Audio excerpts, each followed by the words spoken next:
Time for a cool, refreshing Coors Light. That's a Coors Light because Bud Light won't pay me nothing. Cheers. Oh my god, that is vile. Jesus, how does anybody drink that?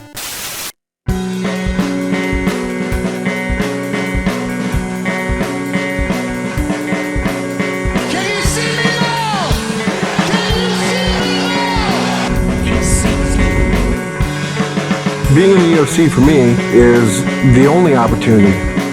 Frank Mir had a horseshoe up his ass. I pulled that son of a bitch out and I beat him over the head with it. The people are starving to see a true heavyweight. I'm gonna drink a Coors Light. That's a Coors Light because Bud Light won't pay me nothing. I know I've got to prove myself. It really comes down to now, can Brock Lesnar fight?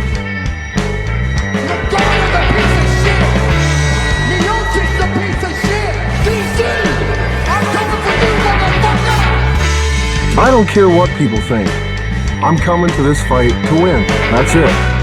I'm going to fight my way to the top and try to be that guy. The UFC is going to challenge Brock Lesnar.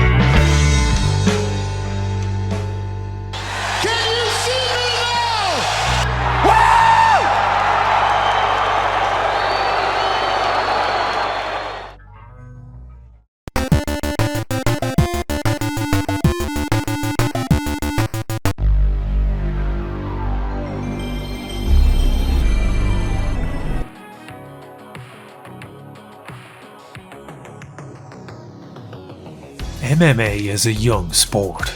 If you conveniently ignore organisations like Shuto and run with the notion that November 12th, 1993 and UFC 1 were the official birth date of MMA. Hello, I'm Bill Wallace and welcome to McNichols Arena. That makes it younger than Valentina Shevchenko, and I believe I may have broken some kind of land speed record for simping by getting in a Valentina reference this early.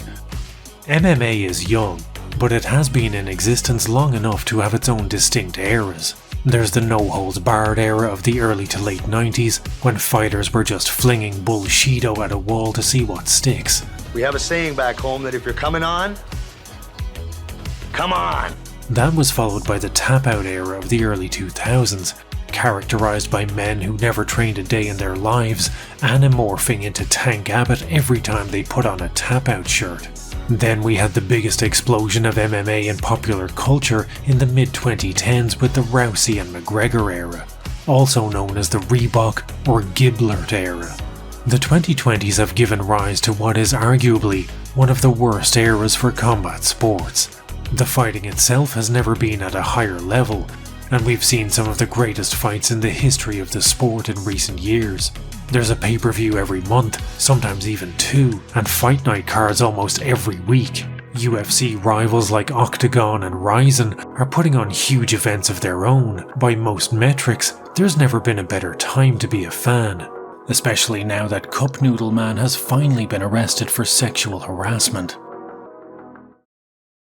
Having said all that, modern-day combat sports have more problems than Jay-Z with a pregnant dog. Despite being a billion-dollar company, fighter pay is still an issue for all but the top earners. A career in the UFC rewarding most with nothing but the cold comfort that the shadows on their brain scan are what allowed Dana to give the Nelk boys a really nice birthday present this year. Is he fucking awesome? The UFC also seems content to host some of the most disappointing events since DashCon, where every fight outside of the main and co-main has less stars than an honest Temu review. Combat sports are also subject to an influencer-born plague, that of the crossover fight.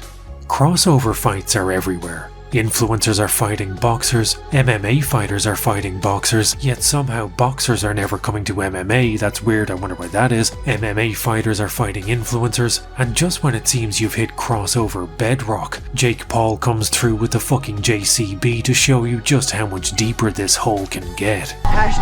#who's ready for clinical depression. Every man lives in a hell of his own creation, and we have placed the capstone on ours. But while crossover fights have exploded in recent years, this is not a new phenomenon. In 2010, boxer James Toney mumbled enough shit about MMA that Dana signed him for a fight against Randy Couture. Tonight, man, I hit him with the rain and came with the left hook. Curtains. In 2016, pro wrestler CM Punk was signed to a multi-fight $1 million deal with the UFC, despite having less real-life combat experience than Mahatma Gandhi. Before I'm done here, everybody will respect me as well. And in 2008, the UFC signed a crossover fighter who would turn out to be the most successful, yet controversial crossover star in the company's 30-year history. A pro wrestling, Coors loving, bad tattoo sporting, all-natural muscle-engulfed land leviathan named Brock Lesnar.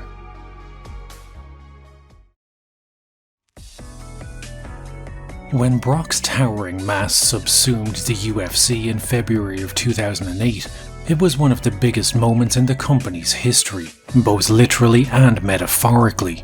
While the UFC did have stars like GSP and BJ Penn, their stardom was confined to the sphere of MMA, which at that time had all the mass market appeal of a Cannibal Corpse Christmas album.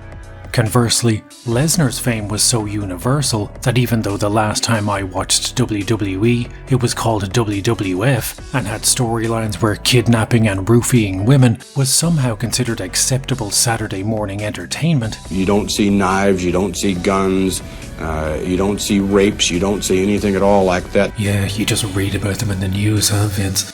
Despite my lapsed fandom, I still knew exactly who Brock Lesnar was. But to understand just how vital Lesnar's signing was to the UFC, it's also necessary to understand what a shambolic mess the heavyweight division was in 2008.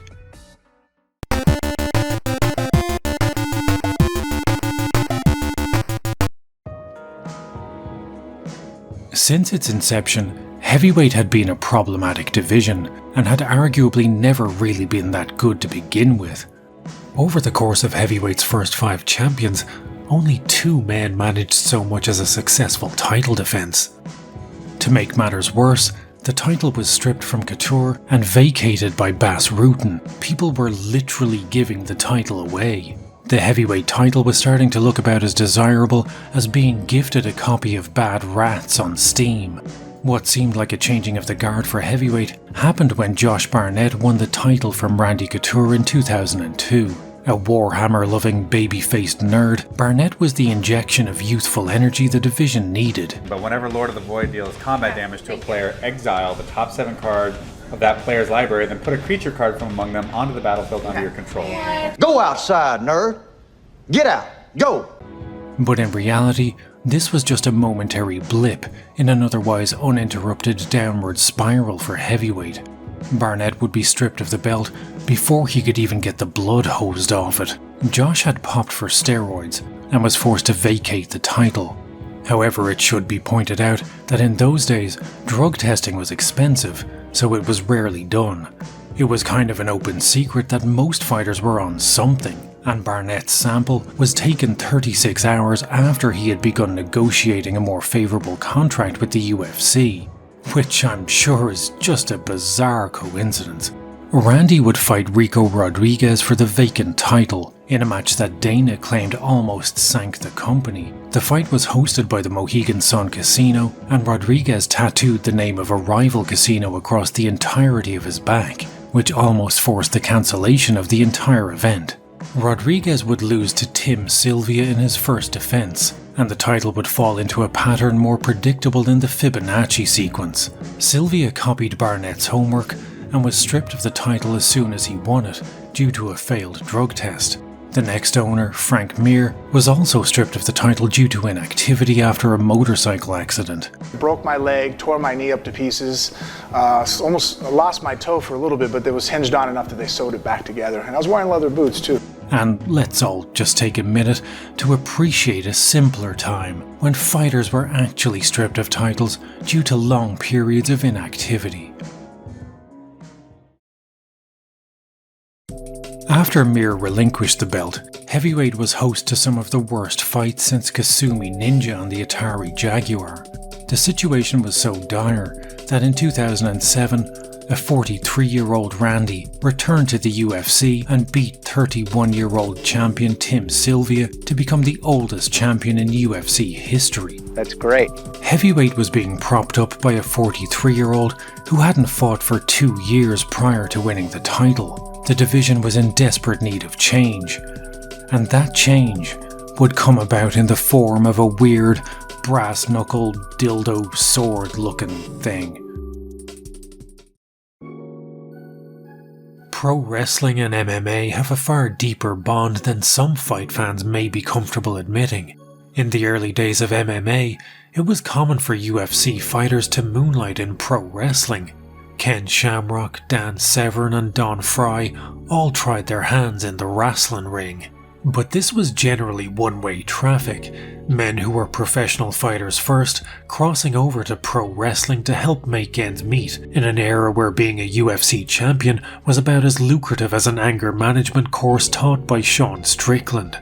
Lesnar was an anomaly. He was transitioning from the vastly more financially rewarding world of sports entertainment to MMA, at a time when the UFC's biggest cultural footprint came in the form of Chris Lieben wetting someone else's bed. In the history of the UFC, only 2 men have crossed over from the WWE, Brock Lesnar and CM Punk. Punk was signed to the UFC with a $1 million multi-fight deal, despite his only fighting experience being scripted professional wrestling. As an 0-0 fighter, the UFC paid Punk the equivalent of at least 2 Nelk Boy birthday parties to go from being a superstar in pro wrestling to being a jobber in MMA. Punk never won a fight and never even looked competitive. The Punk experiment was an unmitigated disaster. Brock's career could not have been more different. Brock left the WWE in 2004 after growing disillusioned with pro wrestling.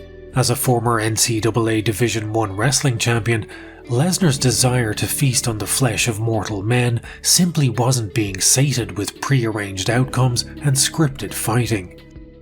Almost as soon as he left the world of pro wrestling, people began to wonder if a career in MMA was in his future. That wonderment was almost immediately shut down when the WWE announced that Brock had left the company in order to join the NFL.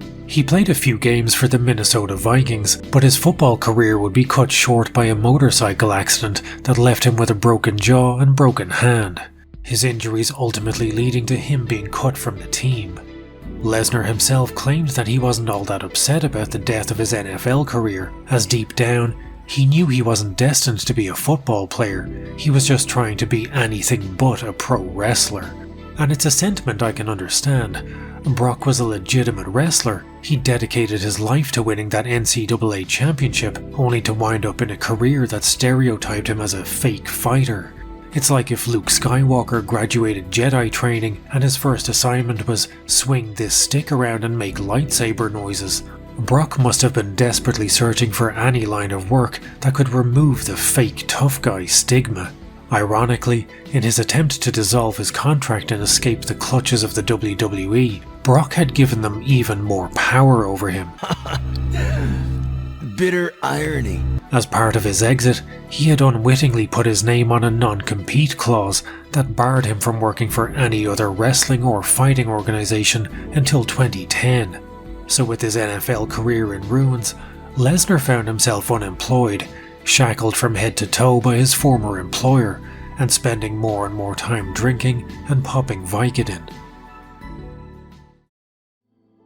And just as a brief aside here, it was around this time that Brock got his now infamous chest tattoo. If you trawl any thread from Sherdog or the Underground from this era, you'll notice most people have christened this tattoo the Dick Sword, Penis Knife, or as it's called in German, der Schwanzmesser.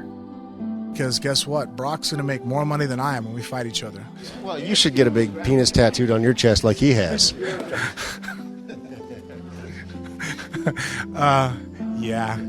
It's also quite possibly the worst tattoo in combat sports that isn't Alan Belcher's Fat Johnny Cash or Jamal Hill's Facebook-inspired self-abuse. It shouldn't be surprising to learn that Brock's phallic pectoral painting was inked when he was out of work and traps deep in vodka and pills.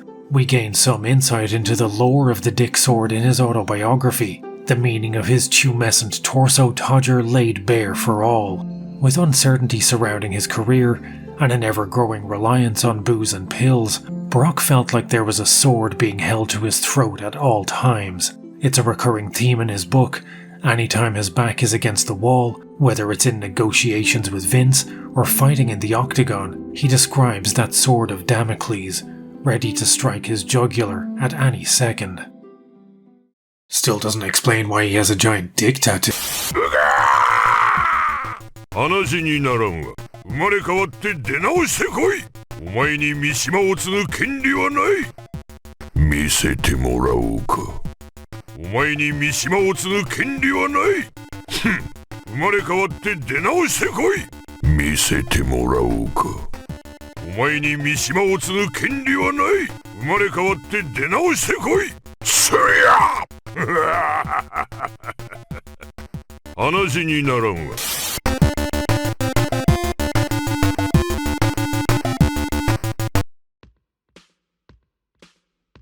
After his stint in the NFL, Brock tested the waters of how far the WWE were willing to pursue his non-compete clause by signing on with New Japan Pro Wrestling. Lesnar sued the WWE, claiming the non-compete clause essentially took away his ability to earn a living. The WWE countered by threatening legal action against both Brock and New Japan, but never followed through. Lesnar ended up wrestling for New Japan while the non-compete was still in effect, and even had a match against none other than Old Ironhead himself, Kazuyuki Fujita. Brock would eventually escape from the non-compete clause after meeting with Vince McMahon. The WWE were afraid that if they lost to Brock in court, it would open the floodgates for wrestlers looking to challenge their own non-competes, so it was safer for the WWE in the long term to just let him go. By 2006, Lesnar was a free agent once again, with pro wrestling being an anathema to him at that point, and having crashed out of the NFL, there was only one logical career path left for a 6'3", 300-pound hulking edifice of sinew and seething anger. But let's back up a second. Brock couldn't just walk into the UFC with no previous MMA experience. Who did he think he is, CM Punk? Brock's MMA journey began in the halcyon days of 2006, the days of MySpace, Scene Girls, Gears of War and the PS Triple. The PS Triple, I ain't talking about that week.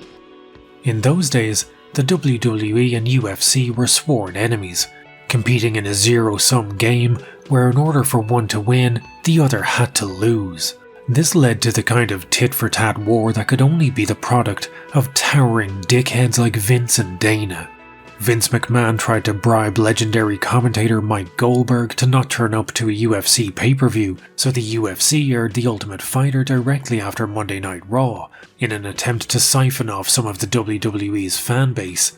Vince vetoed the UFC's attempts to air fights on NBC, so the UFC aired pay-per-views the day before WrestleMania, in another attempt to poach fans from the WWE, so on and so forth. So the idea that in 2006, a WWE superstar with no MMA experience could just crash into the UFC like the fucking Shockmaster was pretty unthinkable.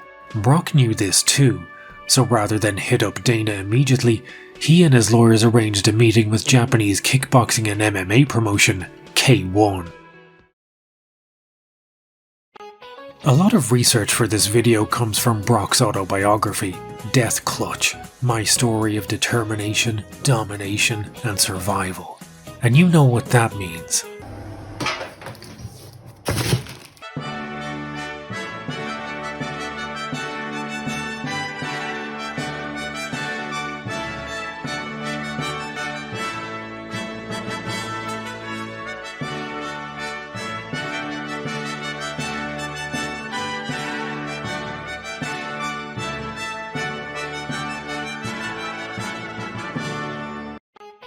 This is the kind of book that makes illiteracy seem attractive. It's a slap in the face to the English language and most other languages it's been translated into. In terms of bad martial arts autobiographies I've read, it ranks somewhere above Matt Hughes' Thought Crime Made in America, but somewhere below Frank Duke's homebrew fanfiction, The Secret Man. One thing this book has clarified for me, however, is that Brock is a colossal prick. Lesnar constantly refers to himself in the third person, and can't even make it past the book's opening paragraph without informing the reader that Frank Mir is a perfumed ponce who isn't fit to breathe the same air as Brock. This is a man whose ego could block out the sun. No one else is in the same league as him, no one else is a quarter of the man he is, no one else is as strong as he is, and any time he ever lost, it was because he made a mistake, and had absolutely nothing to do with his opponent being better than him. All of this ego-flating builds to an unintentionally hilarious degree when discussing his fights with Frank Mir, but we'll get to that later. The first indicator of just how badly out of control Brock's ego is comes when he commits himself to training MMA. Lesnar decided to train at Miletich Fight Systems, the gym owned by former UFC welterweight champion Pat Miletich. This was also the home gym for fellow maniac Matt Hughes, so you'd expect Lesnar would have fit right in. After a very brief tenure at the gym, Brock discovers that other people also train at this gym, and the concept of not being the centre of attention isn't one that he particularly cares for. He decides, fuck this, and starts his own gym instead. A gym where he is the only member, so any coaches he hires are 100% focused on him. This is a real training camp. Everybody here is in full uniform. Everybody in here has rules, and everybody in here is geared towards making Brock Lesnar better. There's not one other person in this gym training. This is Brock Lesnar's gym. Social avoidance is somewhat of a recurring theme for Brock. At the height of his WWE stardom, he bought his own plane to avoid having to travel alongside members of the public. He lives in the middle of nowhere, and he built a gym the size of your average Planet Fitness where he's the only member. As someone who also struggles with social anxiety, all I can say is, game recognize game.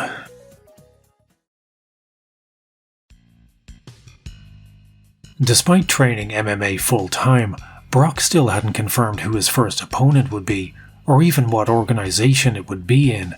We wouldn't have to wait long to find out, as only 5 days after the annulment of his non-compete clause on the 29th of April 2006, he made a guest appearance at a K1 event in Las Vegas and teased his plans to a pretty underwhelmed audience. This ring kind of feels a little bit comfortable to me. I think maybe we could work something out here. I don't know. I kind of like it. In terms of disappointing reveals, this was very much the MMA equivalent of that time we were all supposed to remember whoever the fuck this guy was. Lesnar's MMA debut was scheduled to take place in May of 2007 at the catchily titled SoftBank Presents Dynamite USA.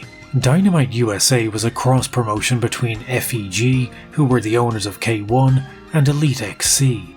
And I guess they just threw the name SoftBank in there because it translates to Way of the Exploding Face in Korean. In making his MMA debut, please welcome Brock Lesnar.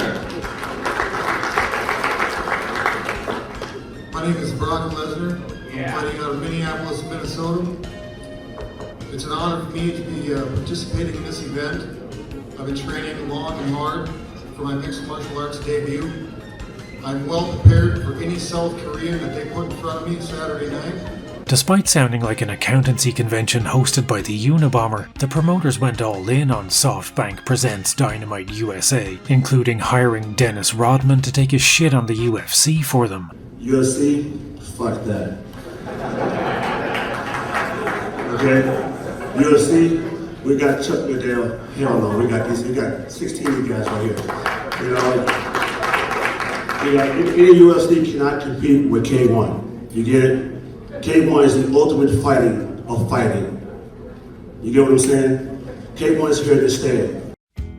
They rather optimistically rented the LA Memorial Coliseum, which seats 77,000 people, in an era where the largest attendance for an MMA event in the USA was 19,000. Alongside Lesnar's debut, they also had a high-profile rematch between Royce Gracie and Kazushi Sakuraba, the pair's first match since their legendary 90-minute fight in 2000. They had also scheduled a fight for Gina Carano, who was the biggest name in women's MMA at the time, and boy band All For One were hired to sing at the opening ceremony. You may not be able to polish a turd, but SoftBank proved you can hire a C-class boy band to sing about it. Lesnar's opponent was a South Korean fighter named Hongman Choi, and when I think of Hongman Choi, what immediately springs to mind is 1990s video game box art. Go outside, nerd. Get out. Go. And just bear with me a second, this is going somewhere. Take the cover for Double Dragon 2 for example. This is the greatest work of art since that time the BBC dubbed an anime. I will be very difficult to get hold of, you know. But I bet you're worth it. I'll catch you all right with these hands. Oh, you bastard! There's crashing helicopters, hot babes, buff dudes, neon-soaked mega buildings. There's an overtly hardcore S&M vibe. I mean, I can't even tell who's whipping who in this scenario. And this gang of street toughs are so hardcore, they don't use firearms, they use fucking morning stars. How could this game fail to be anything other than cataclysmically cool?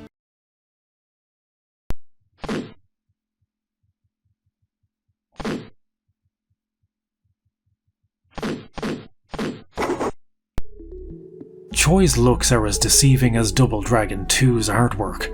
The man is legitimately a giant at 7'2" and 352 pounds, so you'd naturally assume this man has caught more bodies than a Chuck E. Cheese trampoline.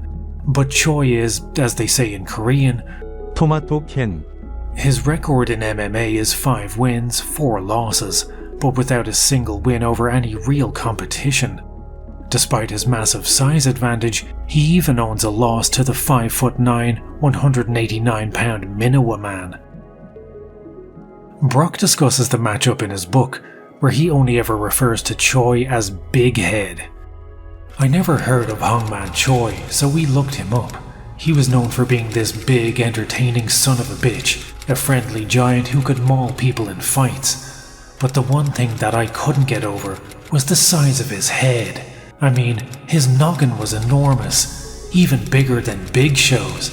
It was massive. Unfortunately, I never got the chance to knock Big Head out, because someone else beat me to it. About a month before our fight, the idiot did a K1 kickboxing match in Japan, took a big shot to his big head, and went down like a felled tree. Choi was actually pulled from the fight due to the discovery of a tumour on his pituitary gland, but I guess that uncomfortable fact doesn't allow Brock to make any big head jokes, so best to omit it. Choi's withdrawal was just one of many disasters that befell SoftBank Presents Dynamite USA. Gina Carano pulled out of her fight due to an illness she picked up while filming an all-female tough knockoff called Fight Girls. FEG almost sank the entire thing themselves by failing to get a promoter's license. Sakuraba was absolutely robbed in his fight with Hoyce, and the whole event was overseen by an in-house DJ called DJ Happa. DJ Happa tried to hype the crowd up in between rounds by yelling inspirational slogans such as "Make some noise." Get them into it! Fans, you a big part of this. Otherwise, you can sit at home and watch the fight on Showtime. He also tried to convince the crowd to boo certain fighters, and by the time of Sakuraba vs Gracie, the crowd were so sick of the noise coming out of DJ Happa, they began chanting "Shut up, DJ" anytime he opened his mouth.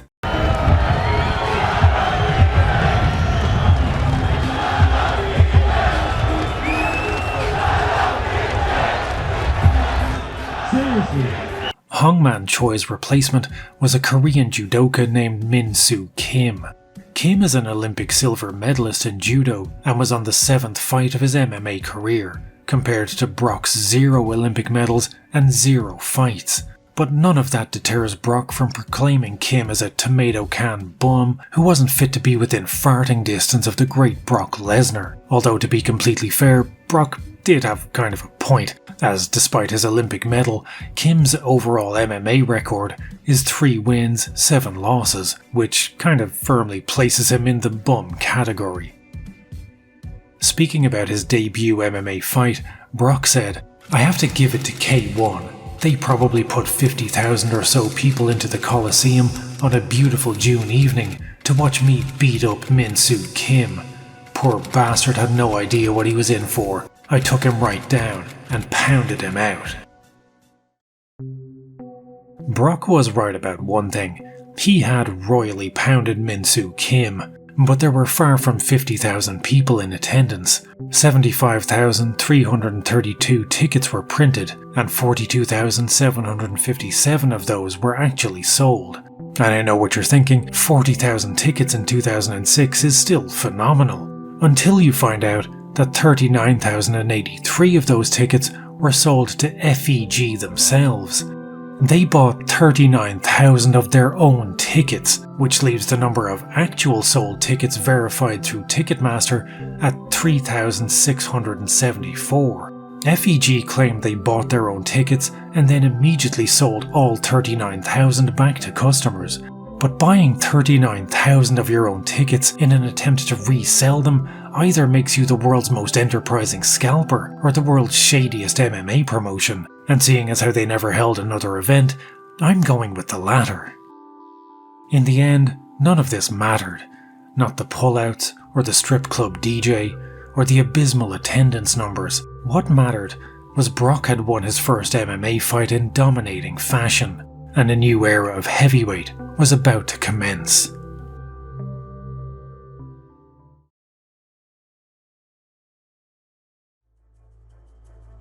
In 2012, another pro wrestler, Dave Batista, crossed over to MMA.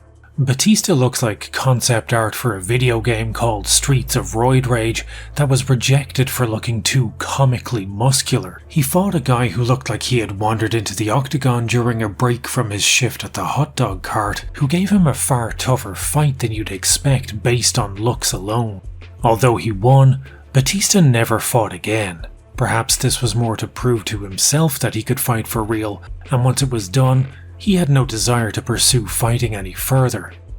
Lesnar had proved he could fight after his win over Min-Soo Kim, but unlike Batista, he wouldn't be content with a single win over some judo bum in an organization so minuscule it was broadcast via an electron microscope. Brock's aim all along was the UFC, and not just to be in the UFC, but to be the UFC heavyweight champion. He had the experience. Now he just needed the attention of Dana, delicious, White. In 2024, if an influencer with a substantial Twitter following expressed an interest in trying MMA, they'd probably have to fend off a rabid Dana White with a stick. But in 2006, with the WWE and UFC frozen in a forever war, even someone with mass market appeal like Lesnar had trouble getting Dana's attention. Brock said, "I win my first MMA fight, Dana White won't take my phone calls from my lawyers and my manager, so I said fine. Randy Couture was fighting Gabriel Gonzaga for the heavyweight title, so I said buy a ticket and we'll go to the show." Lesnar turned up at UFC 74 with less fanfare than the release of a new R. Kelly album. The UFC will normally trip over themselves in an attempt to highlight any celebrities in the arena, but Brock couldn't even get an awkwardly lingering, clenched fist pose close-up. He was just another face in the crowd, albeit a face that looks like he grinds the bones of Englishmen to make his bread. Once the show was over, Brock seized his chance. If the mountain won't come to the meathead, then the meathead would have to go to the mountain. He hopped the barrier and made his way cageside. After finding Dana, he asked for a private audience, and Dana agreed. Brock explained that he didn't have the time to work his way up in a minor league, and he wanted a shot in the UFC. And honestly, the thought of a superstar like Lesnar having to beg Dana for a shot like some rookie clamoring for a place on The Ultimate Fighter is genuinely insane. If Mark Zuckerberg wanted to fight Dennis Seaver, Dana would find a way to travel back in time and make it the main event for UFC 300. But somehow, in 2007, when the UFC was still firmly a niche outsider sport, Dana had morals about hiring a global superstar who was 1-0 in MMA. Dana had to have known the value of signing Brock, and I imagine all the ignored phone calls were maybe just a way to make him sweat a little, given Dana's troubled past with Vince and the WWE. Whatever the reason, Dana eventually acquiesced, and Brock officially joined the UFC. All that was left was to announce it to the world at large, and who better to do that than consummate professional Joe Rogan. I'm here with one of the most exciting acquisitions ever for the UFC, Brock Lesnar. You had one job, Joe.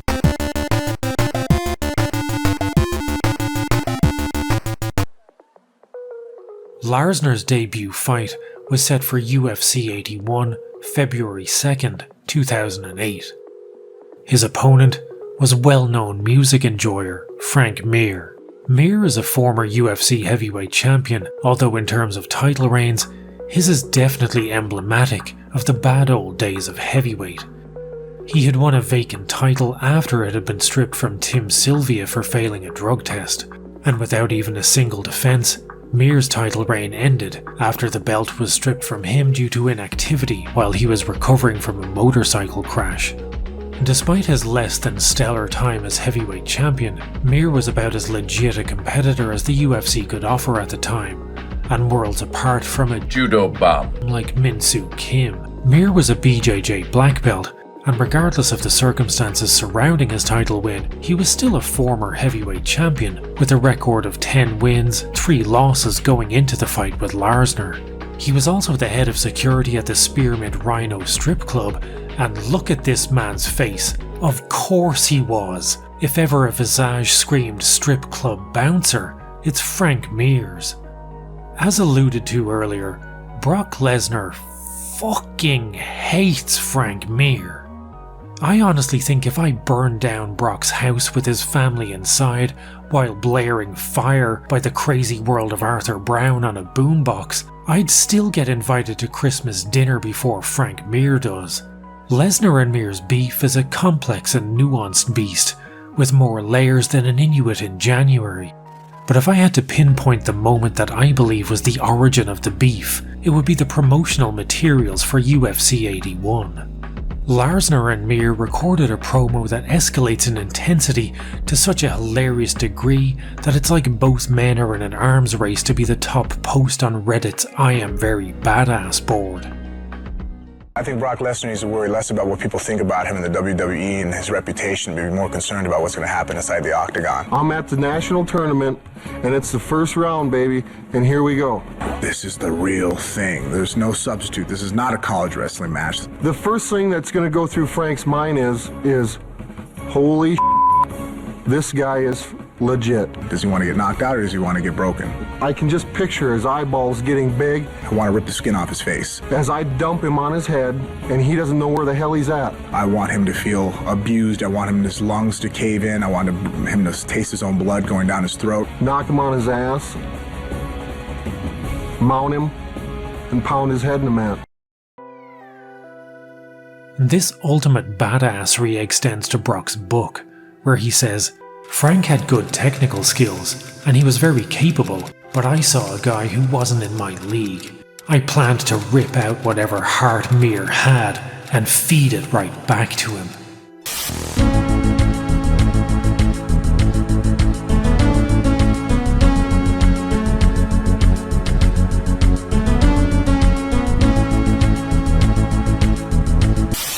Again, all of this just speaks to Brock's titanic ego. Lesnar had one win against a judo bomb, yet a 13-fight veteran, BJJ black belt, and former heavyweight champion is a man that somehow isn't fit to piss in the same trough as Lesnar. And in his UFC debut, this overconfidence, with the help of a little Mazzagatti magic, would cost Lesnar dearly. Before the chime of the opening bell even had a chance to be swallowed by the oceanic roar of the crowd, Lesnar had already taken Frank down and was hammering away at his head with the manic ferocity of a man attacking a hornet with a rolled-up newspaper. But let's just pause this for a second. Steve Mazzagatti is known as one of the worst referees in the business, routinely stopping fights so late that his decisions are delivered directly to the coroner's office. As Lesnar rained down hammer fists, Mazzagatti felt something he had never felt before, a kinship for his fellow man and a duty of care to protect him from serious injury. Mazzagatti paused the fight due to Lesnar landing illegal strikes to the back of the head. It's arguable as to whether or not this really warranted stopping the fight and deducting a point, as Lesnar only hit the back of Mir's head because Mir was turning away from them. It doesn't seem intentional on Brock's part, just a happy accident that Mir happened to be turning away from shots that were already in mid-flight, and instead of his face, they connected with the back of his dome. A warning may have sufficed as opposed to a total reset, but Mazzagatti claimed he did warn Lesnar first, but that it was just inaudible due to the crowd noise. But he also claimed his awesome catchphrase, "Bring it on," was also inaudible due to the crowd noise and, well... In the world of mixed martial arts, he is facing one of the best of all time. Regardless, the fight was reset to standing, where Brock almost immediately landed a couple of stiff right hands which floored Frank. Brock's speed is, till this day, unlike anything we've seen at heavyweight. He spins to take Mir's back with the kind of speed normally seen in featherweights. Coming from a 300-pound man, this kind of athleticism was genuinely unprecedented. After more ground and pound, Brock wound up in Frank's guard, and somehow, despite Frank Mir not being fit to hold a disconnected controller while Brock is the one actually playing Super Mario Bros., Mir secured a knee bar after Brock stood up while in the guard. I made a stupid rookie mistake. I stepped into Frank's legs when he was on the ground. I left myself open, and Frankie boy rolled me right into the knee bar. I know I handed Frank that victory. I gave it to him. On his best day, he's not half the athlete I am on my worst. I gave him my leg on a silver platter, just handed him that submission. That was my loss, not Frank's win. Just thinking about it now gets me all pissed off all over again. I absolutely knew in my heart, my mind and my soul that I am a better fighter than Frank Mir. Losing to Frank Mir was one of the worst moments of my life, because I lost to someone who simply did not deserve to beat me, let alone be in my octagon. I wanted Frank Mir again, and I wanted him in the worst way. I have a theory around why Brock hates Frank so very much, and it's simply because Brock can't handle losing in any capacity. When discussing a kid who beat him in a high school wrestling match, Brock still sounds pissed off all these years later about a loss to a kid whose name he can't even remember, so he only refers to him disdainfully as that pudgy kid and that fat kid. There's an interview Brock gave where he has a good laugh about the time he fractured Kurt Angle's neck. Kurt had neck problems way back, but I threw Kurt into the turnbuckle and came in and hit him very hard, and I believe actually that was where his first refracture in the wrestling business came from me, was I broke his neck that night. Me and Kurt went at it, you know. He hit me hard and I hit him back harder. Most people outside of Baki the Grappler probably wouldn't find much humour in near paralysing another human being, but Brock, being the trooper that he is, was able to find the funny side of it, and it was only when I found out that Angle had beaten Brock in a legitimate wrestling match that suddenly Brock's disdain for Angle and his broken neck, and his tumescent hatred for Frank Mir, suddenly all made sense. The following week he was in the ring with Big Show, and they were wrestling for real, and Big Show was about 530 pounds at the time. Brock was double-legging him, picking him up and slamming him. I'm like, holy shit, like, I don't know if I could beat this guy, right? So Big Show was facing me. He was on the other side of Brock, and Brock's back was to me, and I said, Big Show, get out. And he gets out, and I sneak up behind Brock, and I tap him on the shoulder. I go, it's time to go. So we went for about 15 minutes, and, you know, the wrestlers tell you that I kicked his ass, that I dominated him, but that's not true. I beat him, but I didn't beat him. Like, I took him down twice. He didn't take me down at all. I mean, it wasn't like a dominating performance. This is a pattern writ large over his entire career. Lesnar cannot handle losing in any capacity, and holds on to a vehement hatred for anyone who has ever beaten him.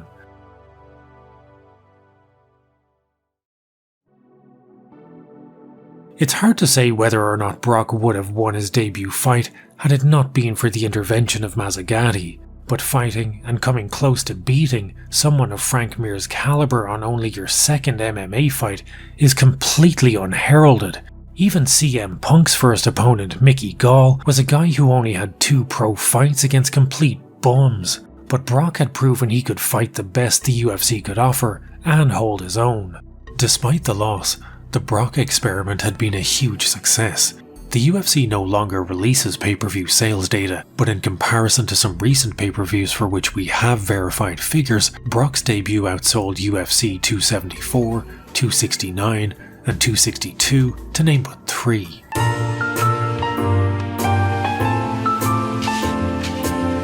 Thanks to his performance against Mir, Lesnar was given a second chance in the UFC. He would face Heath Herring at UFC 87, August 9th, 2008. But all the while, his mind was focused on one task and one task only: getting revenge on that fuckhead Frank Mir. By the time he faced off against Lesnar at UFC 87, Heath Herring was a veteran of 42 fights, spanning organizations such as World Vale Tudo, Pride, and K1. Herring was to combat sports what Raven Software was to first-person shooters: dependable, solid, and enjoyable, but never going to win any awards. In fact, Herring's most famous fight was arguably one that ended before it could even start. At the K1 Dynamite 2005 New Year's Eve event, Herring was disqualified for knocking out an opponent who kissed him during a stare down, in a clip you probably remember going viral alongside Chocolate Rain. Herring had fought legends like Crow Cop and Fedor, and while he hadn't won, a loss versus Fedor was probably more impressive than a win over Judo Bob Min-Soo Kim. Herring was 2-2 in the UFC, with wins over TUF Season 2 contestant Brad Imez and Czech Congo. On paper, this fight was the worst mismatch since Metallica recorded an album with Lou Reed. This was a man with a record of 28-14 versus a guy who was 1-1.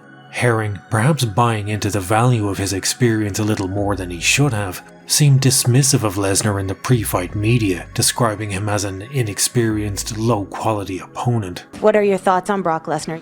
I think he's just a new fighter. I think he's really, really green. I think we're gonna go out there and try to take advantage of that.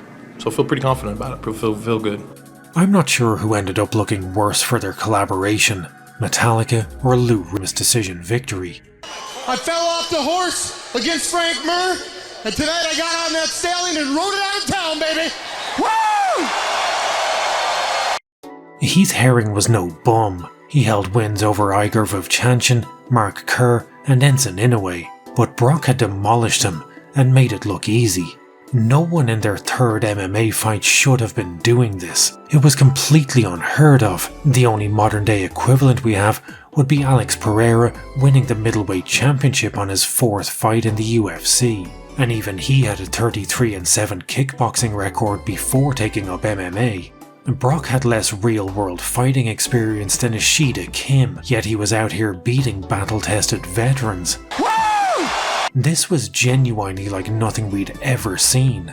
He had truly earned his first ever UFC win, and was now one step closer to getting revenge on the hated Frank Mir. But revenge would have to wait, as Dana White had something bigger in store for Lesnar. UFC 87 was the biggest selling pay-per-view since Lesnar's debut at UFC 82. Any card featuring Lesnar was pretty much guaranteed to sell up to a third, or sometimes even double, the amount of a non-Lesnar card. Dana White may be a lot of things: a wife slapper, a pathological liar, a cardio kickboxing instructor, the kind of man whose own mother would write a tell-all book about what a monumentally shitty human being he is, but no one could ever accuse him of being stupid. For as popular as then heavyweight champion Randy Couture was, Brock's cards were outselling his by over 100,000 buys. Hiring Brock was paying off.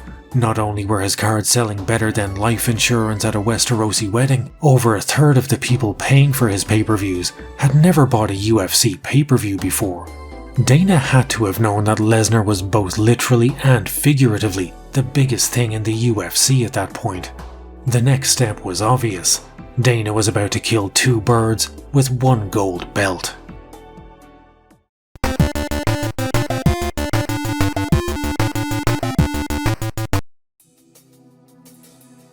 While Lesnar was busy hump and thumping the hapless Heath Herring, Randy Couture was the absentee landlord of the heavyweight division. He had won the title from Tim Sylvia at UFC 68 in March of 2007, but had taken his belt and fucked off for over a year due to yet another contract dispute with the UFC. Randy was effectively sidelining himself under the mistaken assumption that after 9 months of inactivity, he would be a free agent and could fight wherever he wanted. And what he wanted more than anything was a fight that was being arranged in rival MMA promotion Affliction, a showdown between the two best heavyweights of their generation, and arguably, of all time, Randy Couture versus Fedor Emelianenko. This was a big problem for Dana and the UFC. Firstly, their heavyweight champion was inactive on his own volition.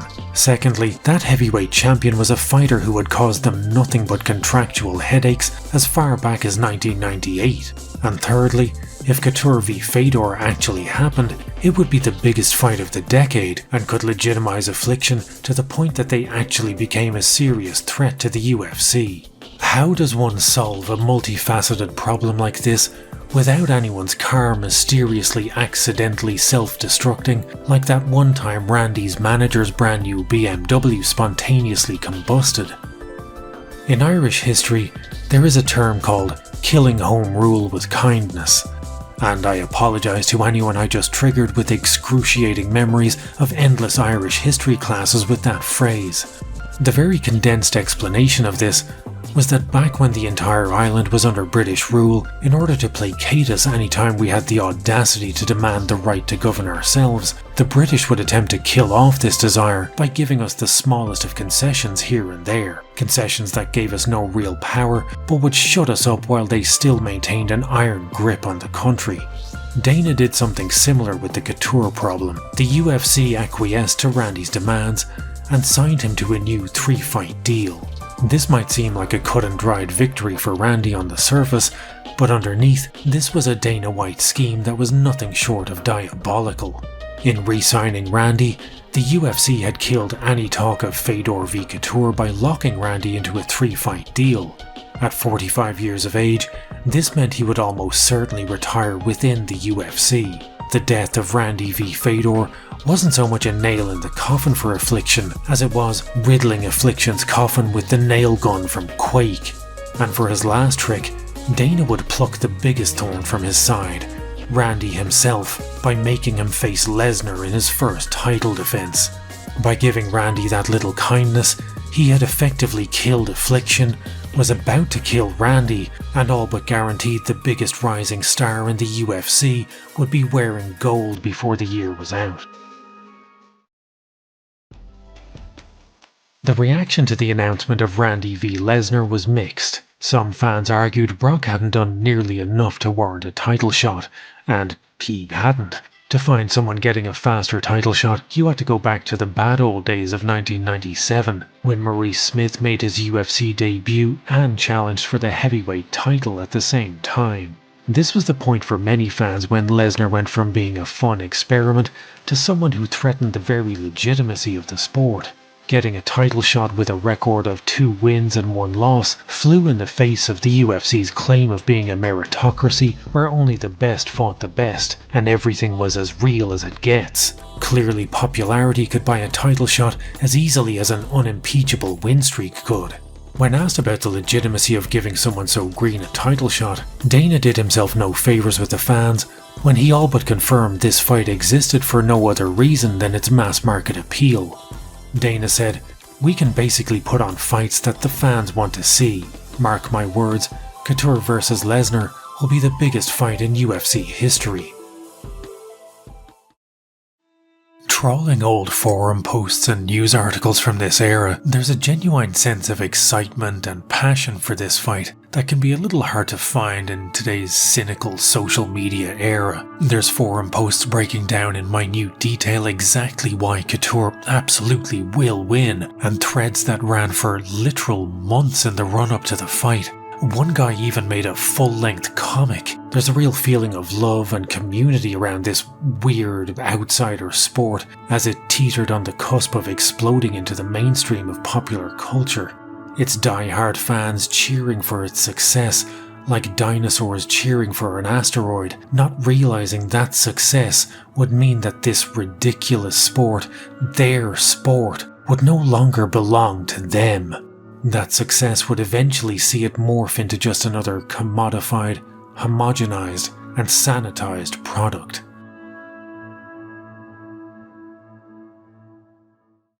Sorry, I kind of drifted off there for a bit.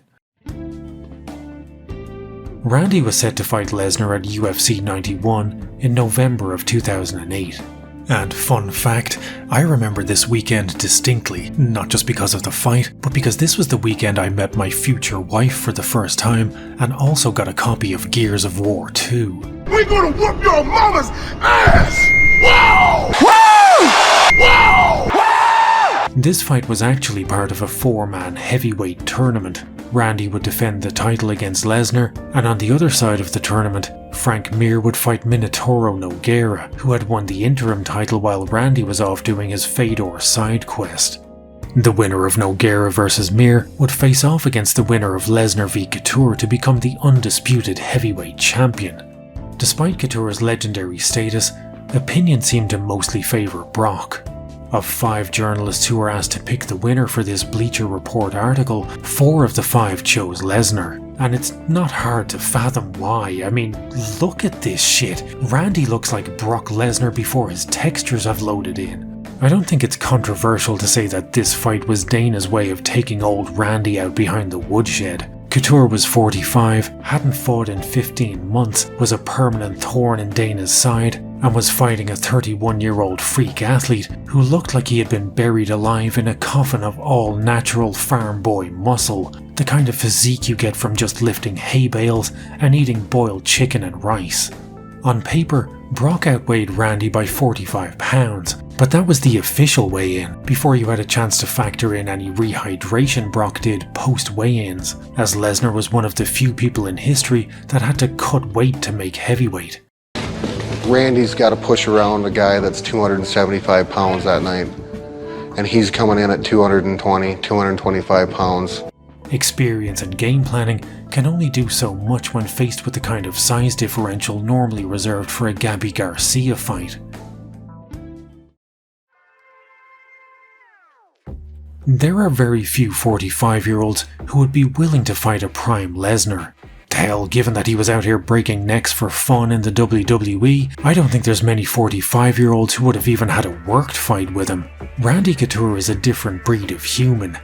This man is more resilient than RuneScape. He had been told he was too old to fight for a decade prior to UFC 91, but despite the battle wounds, despite the bruises, he was still fighting. That's great. He was offered the poison chalice of fighting a man who looked like he was about to be recalled to Isengard because Saruman had forgotten to put the handprint on his face and still said, "Sign me up." But on the night of November 15th, 2008, for Randy, toughness would simply not be enough. Couture actually did really well. He controlled Brock up against the cage, landed a few nice shots, even threatened a takedown or two of his own. You could even arguably award him the first round, but midway through round 2, Brock landed a shot right behind Randy's ear. What followed was that Randy was enveloped in a blur of vanilla-coloured violence, and when he came to, Brock Lesnar, on only his 4th MMA fight, was the new UFC heavyweight champion. Dana had claimed Lesnar v Couture would be the biggest fight in UFC history, and he was almost right. UFC 91 turned out to be the second biggest fight the UFC had done till that date. It sold 1,010,000 pay-per-view buys, just 40,000 short of the record set by UFC 66, Liddell vs Ortiz. Beating Randy Couture for the title was a great moment for me, but in the back of my head, all I could think of was getting my hands on Frank Mir again. As much as winning the title was the greatest professional moment I had experienced, losing that first UFC fight to Frank was still bothering me. I wanted to beat the shit out of Frank even more. I needed to redeem myself against Frank. That loss to him was painful to me. Brock wouldn't have to wait long to find out if he would be facing Nogueira or Mir to unify the title. A little over a month later, on the 27th of December 2008, Lesnar was sitting cageside when Mir won an upset TKO victory over Nogueira. Frank Mir just pointed to Brock Lesnar and says, "You have my belt."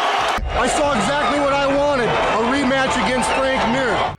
The UFC put the camera on me at ringside to get my reaction. I just smiled and told the crowd that Frank had just given me an early Christmas present, even though it was December 27th and Christmas was 2 days prior. Lesnar vs. Mir 2 was originally scheduled for UFC 98, but Mir underwent knee surgery which caused the fight to be delayed. In one of the most fortuitous delays in the company's history, Lesnar v Mir 2 was moved to arguably the most important event the UFC has ever produced, July 11th, 2009, at UFC 100. It's got to be an honor to be fighting on this UFC card, right? Yeah, that's actually why I was able to fake the knee injury and get scared and show up. Well played again, my friend. That was smart, right? UFC 98, man, that sucks. It's a shitty number. UFC 100, what's wrong? Check the knee out, shoulder, I don't know, pick something. I'd just like to preface this by saying I have no animosity for pro wrestling. I like pro wrestling, I grew up with pro wrestling on TV, I have fond memories of the Attitude Era, I have a sincere respect for the punishment pro wrestlers put themselves through. There is nothing fake about what they do in service to their craft, and one of my favourite fighters of all time, Kazushi Sakuraba, was a pro wrestler.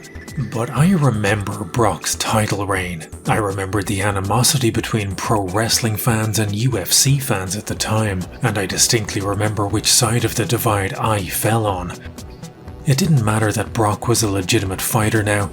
Listen, I am the UFC heavyweight champion. Many UFC fans, myself included, still viewed him as this interloper from the world of fake fighting. Today, I have a far more appreciative eye for what Brock did in MMA, but at the time, it didn't matter that what we were witnessing with his ascent to the heavyweight title was genuinely something unprecedented, something we'd not see the likes of ever again. We either didn't realise or didn't care.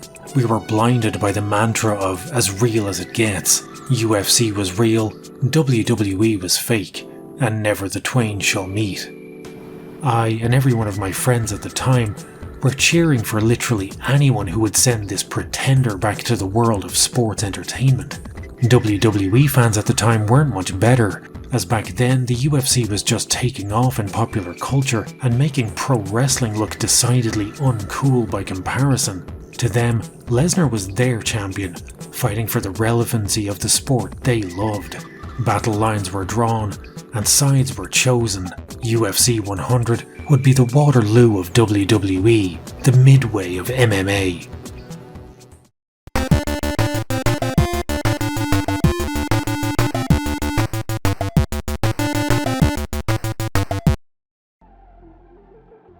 With hype levels approaching critical mass, 4 days before UFC 100, Spike TV aired a 40-minute long extended preview for the event. The show, called Countdown to UFC 100, generated near-fatal levels of hype thanks to a few nefarious ideas. They made both Lesnar and Mir re-watch and commentate over their first fight.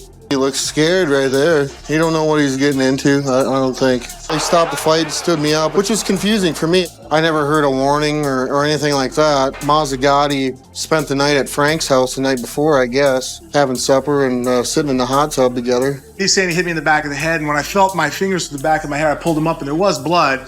So like, oh, I guess he did. I'm a little pissed off that the referee jumped in at that moment because I was like, I was going for an armbar, dude. He should know about those things even at that point. I mean, that was 2 years of training, and that's a move I learned in the first month. I don't know how many times I had to tap his leg. Mazzagatti was a dickhead. He should be thrown out of the arena. I'd like to punch his mustache right off his face. Which incensed Lesnar to the point that he showed the world that he buys his doors at the same flimsy door company as the Ultimate Fighter. Justice will be served.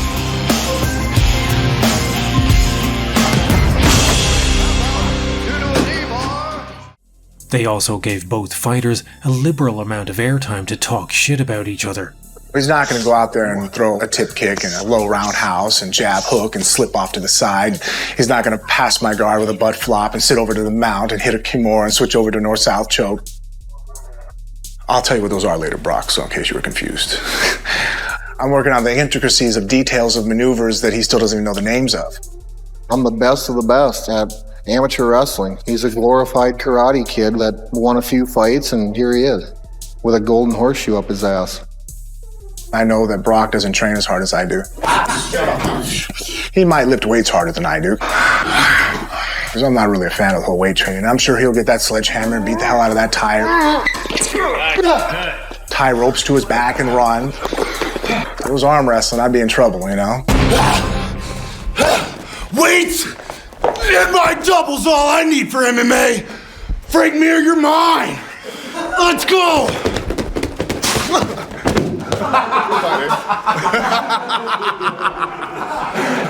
It's not the WWE.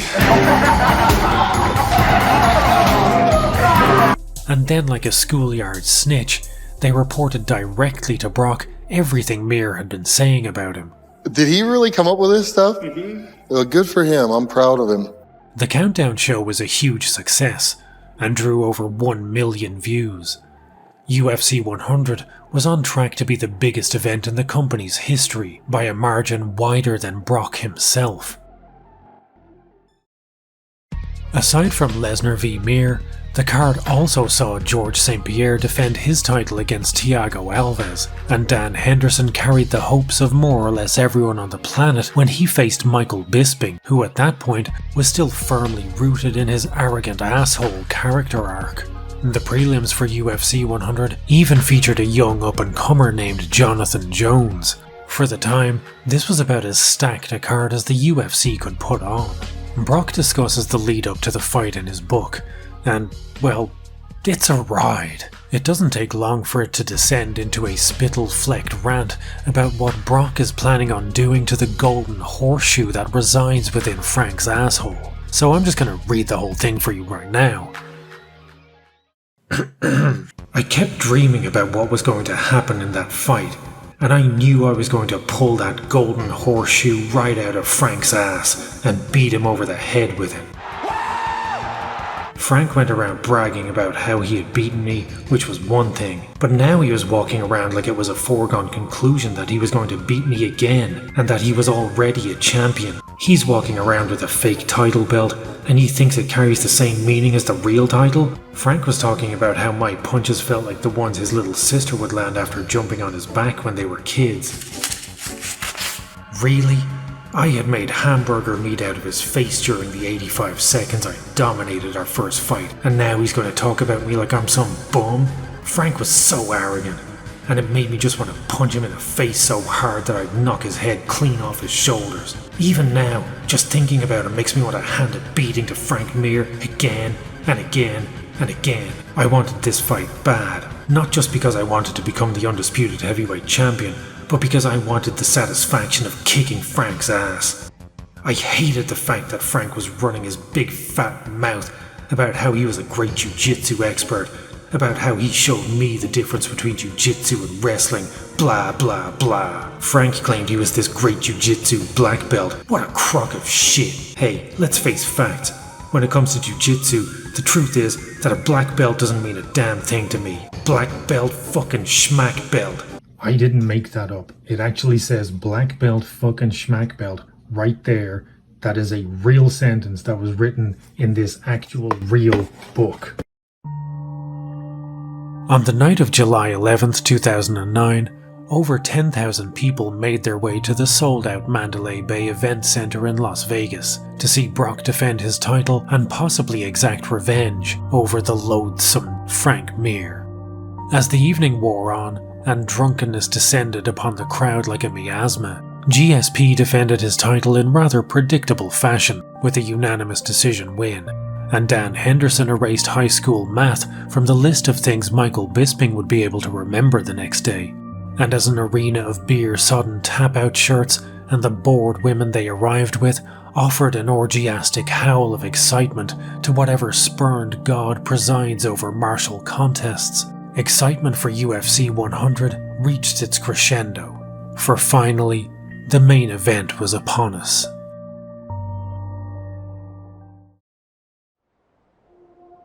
Herb Dean brought both fighters to the center of the ring to touch gloves, but Lesnar turned his back on Frank and walked away. And if you're wondering, why yes, there is an unhinged rant in his autobiography explaining this. Let's get something straight. No state athletic commission mandates that fighters must touch gloves before they fight, so in my mind, and this is all in caps, I'm not obligated to touch gloves or have a lick of respect for my opponent.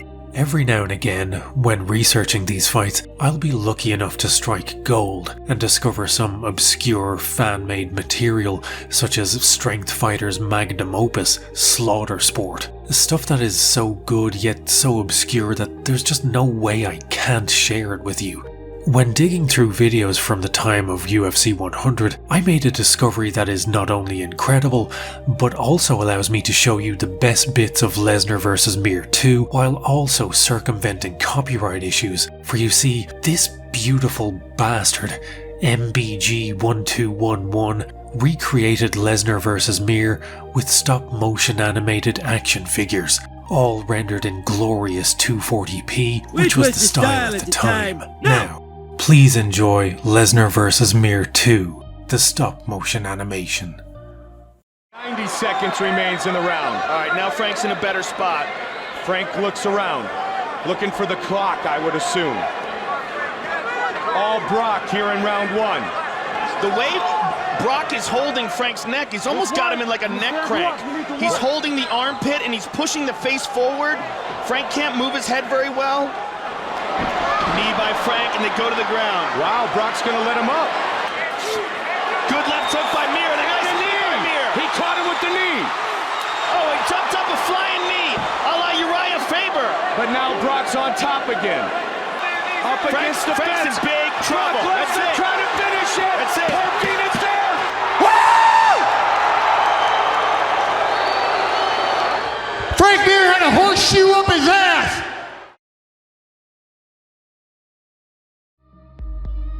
All hype aside, the fight itself was not exactly an all-time classic. Brock lay on top of Frank for the entirety of round 1 and landed some heavy shots that busted up Frank's face, but by the end of the round, the crowd had already begun to rain down boos because neither fighter had actually murdered the other yet. At the opening of round 2, Frank seemed like maybe he knew he didn't have much left in him and began throwing wildly, until an attempt at a jumping knee brought him crashing to the mat, with Lesnar atop him. This time, Frank would not survive the beef barrage that Lesnar brought down upon him.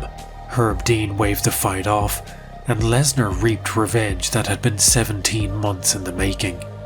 Even watching UFC 100 today, seeing Brock post-fight is straight up fucking blood-curdling. He stalks around the octagon like a homicidal boulder, screams, "Talk all the shit you want now, motherfucker," in Mir's bloodied face, gives this, thankfully unintelligible, spit-riddled tirade, flips off the crowd, and ultimately has to be forced into his corner by so many security guards you'd think he had a 5-star wanted level. Thankfully, Brock calms down enough to give us what is possibly the GOAT of post-fight speeches. Alright, I'm here with the champ, Brock Lesnar. First of all, Brock, congratulations. You got your revenge. Give us your thoughts on the fight. I love it! Keep going! Keep going! I love it, man! You still were upset and you got in his face. Tell us why you're still upset. Frank Mir had a horseshoe up his ass. I told him that a year ago. I pulled that sumbitch out and I beat him over the head with it. Woo! Give us your thoughts about your future and what you expect next as a challenge to your title. I love it. I love it. I'm gonna go home tonight. I'm gonna drink a Coors Light. That's a Coors Light because Bud Light won't pay me nothing. And while it may seem quaint by today's standards, in the era of McGregor dolly attacks and John Jones headbutting cop cars, Brock pissing off Bud Light was such a big deal that if you watch this fight today on UFC Fight Pass, they cut this part out. Let that sink in. 15 years later, the UFC are still trying to keep you from hearing Brock express his preference in what is basically a dead heat in the contest of beers that I would consume secondary to boiled muskox urine in a starvation scenario. Brock then finishes up by giving us the horrifying mental image of being topped by him. And hell, I might even get on top of my wife tonight. See y'all later. Brock Lesnar, ladies and gentlemen.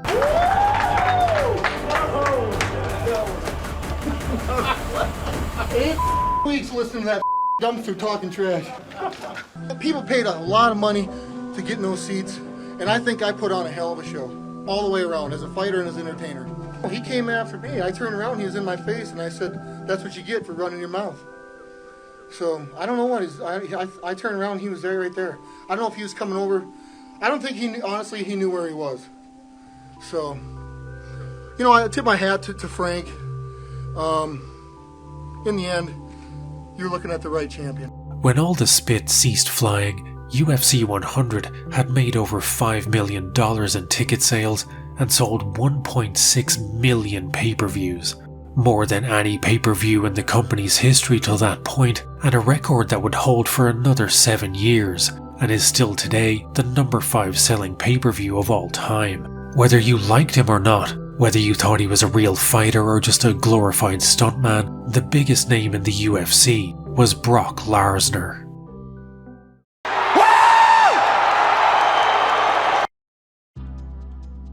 Post-UFC 100, Lesnar was forced to commit soft beer seppuku in front of a room full of journalists. Like the meathead equivalent of the Treaty of Versailles, Dana forced Brock to apologise for his post-fight remarks about Bud Light and admit that, yes, indeed, he did on occasion enjoy a Bud Light. But he's a good guy, and he loves Bud Light.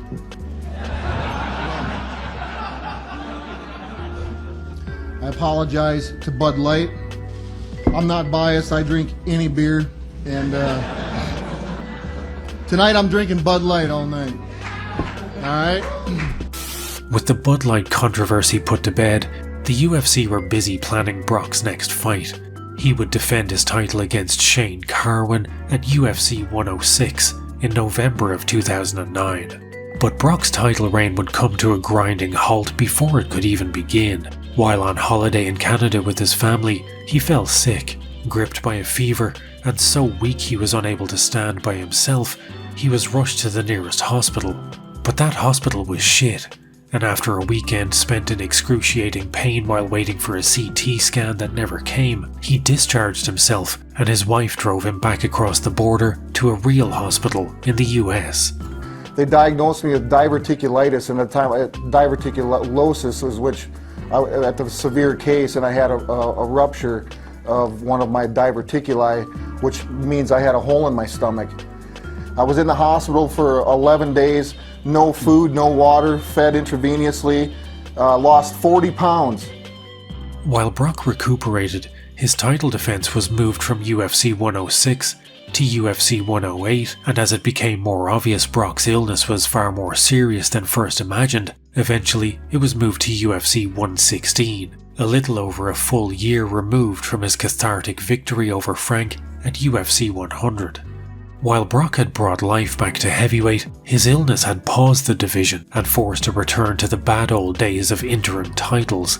Instead of fighting Lesnar, Shane Carwin would fight Frank Mir for the interim title in March of 2010 at UFC 111. Carwin was on an 11-fight win streak, with 3 of those fights being within the UFC, and to be fair, the majority of his wins were over relatively unknown fighters, but every one of those fights had ended in the first round. Carwin would, in later years, become a fairly regular Reddit poster on MMA, to the point where he eventually became lovingly known as Shitpost Shane, but in one of his rare non-shit posts, he reflected on the fight with Mir. So here I am loaded up with sponsors and everything is riding on this fight, We weigh in and Mir is freaking huge. I'm in awe of the legend that is before me, and then I just start freaking out a bit. Streams of doubt start to fill my mind. I don't belong here. I'm not at this level. What the fuck am I doing? I was full with emotions and scared out of my mind. I bought the pay-per-views and rooted for this guy, and somehow I'm supposed to fight him. If I win, I can fight Brock. It was like telling Evel Knievel that he can only have another TV special if he jumps the Grand Canyon. Carwin's anxiety would prove to be unfounded, as he pummeled Mir with uppercuts against the cage and scored a TKO win, an interim title, and a showdown with Lesnar the Land Leviathan for the heavyweight title. That's the wrong belt you're wearing. I got the championship belt. That's the bottom line, buddy. I couldn't agree more, baby. That's why I'm coming after it. Carwin was one of the few people that was comparable in physicality to Lesnar. He may not have had the all-natural chicken and rice farm boy muscles of Brock, but Carwin was consuming plenty of chicken, rice and protein shakes himself. A giant of a man, at 6'2" and 250 pounds, Carwin was the only other man in the UFC to wear 4XL gloves. Hand size was actually a key selling point of this matchup, with the UFC making a big deal about how Carwin somehow had meat mallets the same size as Brock's.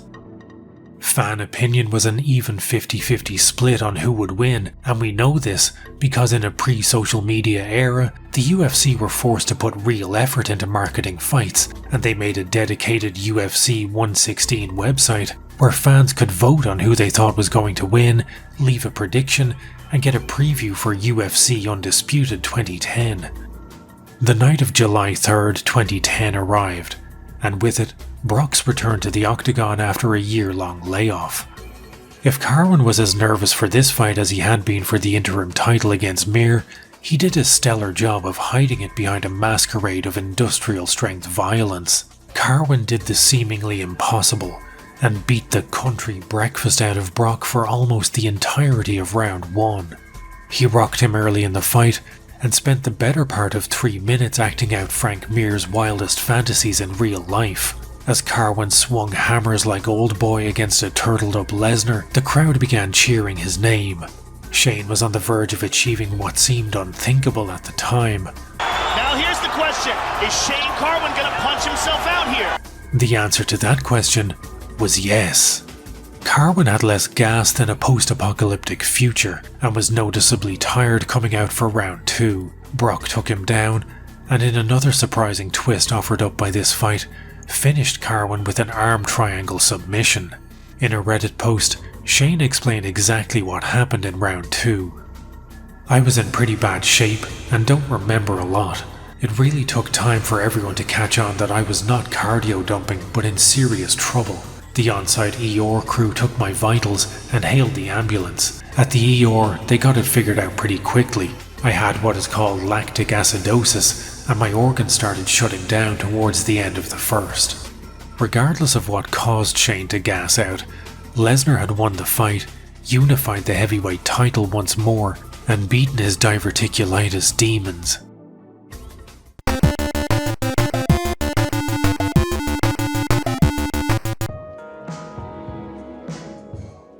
With the win over Carwin, Lesnar had gotten right back on that horse and rode it out of town, baby. Woo.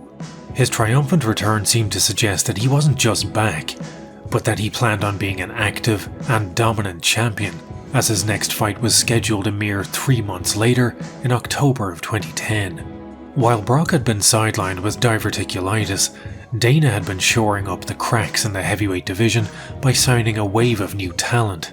Upon Brock's return, the heavyweight landscape had shifted, and he was welcomed back by a crop of unfamiliars. Among them was an up-and-coming fighter named Cain Velasquez.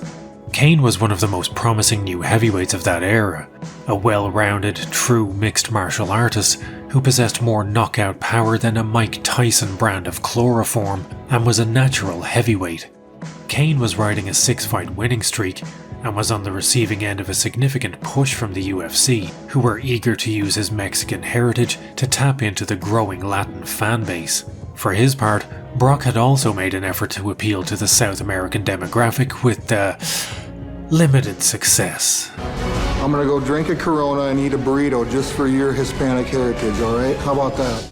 By 2010, Nogueira was a spent force in MMA, and at UFC 110, Kane had sent him on the lightless walk with a highlight reel knockout. The win set him up for a title fight, and so, on October 23, 2010, at UFC 121, Brock would defend his title against the surging Velasquez. I want that belt. It means everything. This is the light at the end of the tunnel. He's not the guy to beat Brock Lesnar. UFC 121 also played host to another brutal beatdown in the forever war between Tito Ortiz and Common Sense. Ortiz was set to face the UFC's only deaf fighter Matt Hamill, and let's just take a minute to listen to Professor Ortiz as he explains the science of how being deaf affects the human body. That I've noticed he's deaf, so he has a soft head, and you hit him with more and more shots. What? I like it. You hit him with soft shots because their equilibrium, they don't have no equilibrium. Matt Hamill has a soft head because he has no equilibrium. It's hard to say just how much diverticulitis affected Lesnar's career. Yes, he had beaten Carwin, but Carwin had only lost due to kicking Brock's ass with such vigour that his renal system required a hard reboot. It's also hard to say whether or not Brock's game plan of shoot a double and ground and pound had already become too stale for that era of heavyweight, and no amount of farm boy muscles and agility could compensate. Whatever the reason, UFC 121 was one of the worst nights for Lesnar's MMA career that didn't involve the repugnant Frank Mir. The evening got off to a bad start when, during his walkout, Brock shoved a cop who dared walk too slowly for his liking. You should have shoved that cop aside. When it came time for the actual fight, Lesnar came out of his corner like a maelstrom of blonde brutality. He threw everything he could at Kane for about as long as his gas tank could hold up, but post-diverticulitis, Lesnar's sprint meter seemed to have been designed by Rockstar Games. He gassed quickly, and once it became clear that his takedowns were ineffective, it was the beginning of the end. But this fight exposed an even bigger flaw in Brock's game. He simply couldn't stand being punched in the face. I've spoken to a source who confirmed that Brock had refused to train with individuals who he knew would stand and strike with him. He genuinely had a real aversion to being hit in the face, a natural instinct for sure, but also somewhat detrimental to his chosen career path. Lesnar had worse head movement than JFK. Oh, what, too soon? This aversion to face punches led to one of the most shocking scenes of the fight, as Lesnar, possessed by wild panic and centrifugal force, spun wildly out of control in an attempt to evade being fisted by Velasquez. But Brock's Beyblade-inspired self-defense mechanism couldn't stave off the inevitable. Kane proceeded to beat the country breakfast out of him in scenes that would have seemed unimaginable only a year ago, when Brock was very much the baddest man on the planet. In just over 4 minutes, Kane had dismantled the Lesnar era, brick by muscular brick, an outcome that had been almost perfectly predicted by the late Stephen Bonner. Who do you like this weekend, Cain Velasquez or Brock Lesnar? Yo mama. I just can't take you seriously dressed like this Euro trash. Look at him, right? Euro trash going to a club, except before we had this tucked into his boots. He's gonna hit him on that big cinder block head, and Brock's not gonna like it, and he's gonna go fetal, and Kane ain't gonna get tired like Shane did and punch himself out, because that guy could go and go and go. Right. Yeah. There you have it. Pre-fight, Brock had seemed determined to defend his title and cement a legacy as the greatest heavyweight of all time. Post-fight, he seemed like he had one foot out the door, as The Undertaker was in attendance that night and attempted to coax Brock back to pro wrestling by building some heat between the two. You want to do it? This is the point where not only Brock's title reign ends for good, but his book does too. The Velasquez fight gets maybe a half a page worth of attention before Brock hastily scrawls something about his desire to become champion again, and then threatens us with Death Clutch 2, the end.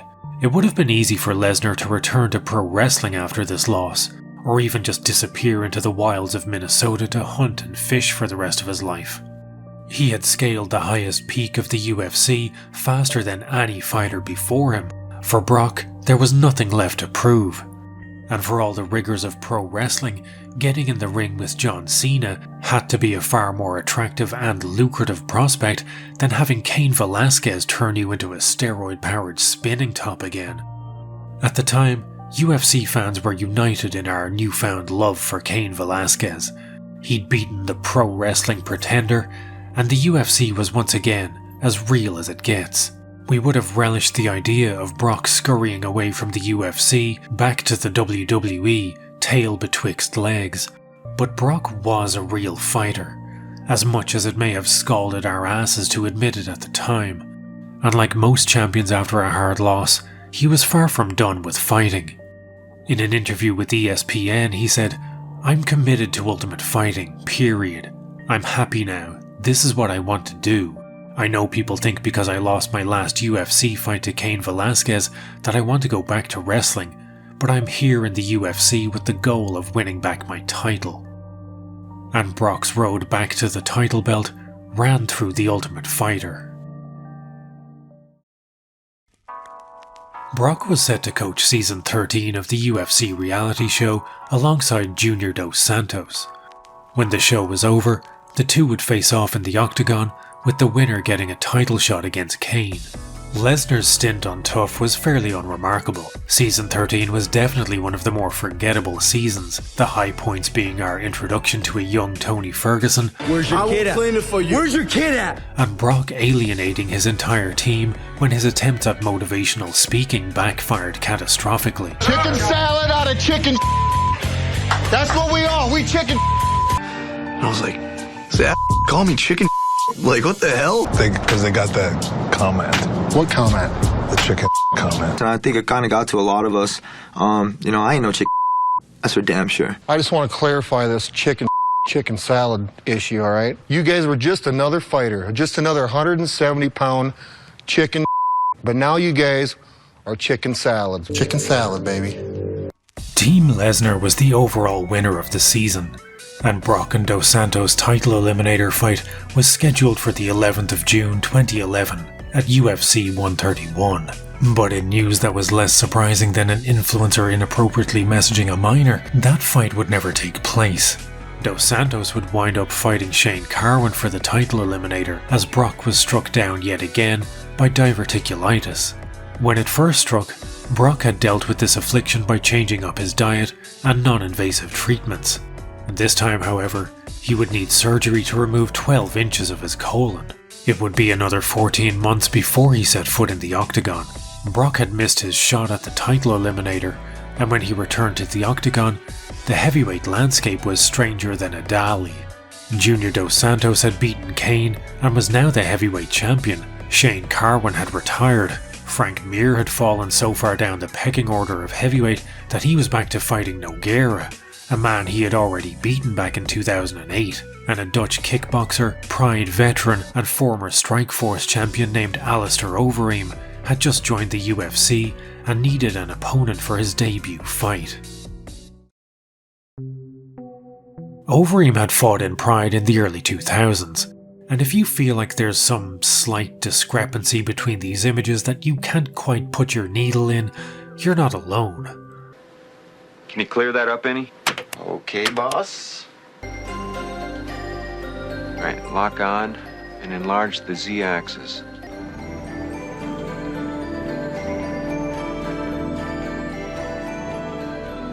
Is that who I think it is? Whoa! Very fantastic body!